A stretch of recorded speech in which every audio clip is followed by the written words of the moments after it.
షాపులలో లేని యూరియా బస్తాలు యాప్లో ఉంటాయా?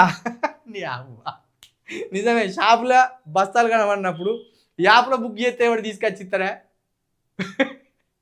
ఎంత రైమింగ్లో మాట్లాడిండు కేసీఆర్. షాపులలో లేని యూరియా బస్తాలలో యాప్లలో ఉంటాయా?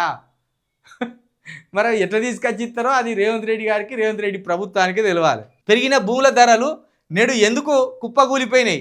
శాంతి భద్రత లేవి, రోడ్లపైన మర్డర్లు, మానభంగాల. చూడు, మొన్న కాంగ్రెస్ బలపరిచిన సర్పంచ్ అభ్యర్థి గెలవగానే కథం మహబూబ్నగర్ జిల్లాలో ర్యాలీలో సంబరాలు చేసుకుంటానే 4 తీసుకపోయిన కథం దళిత అమ్మాయిని అత్యాచారం చేసి చంపిపారేసి. ఇక హైదరాబాద్ నగరంలో 15 రోజులకో హత్య రోడ్డు మీదే జరుగుతుంది.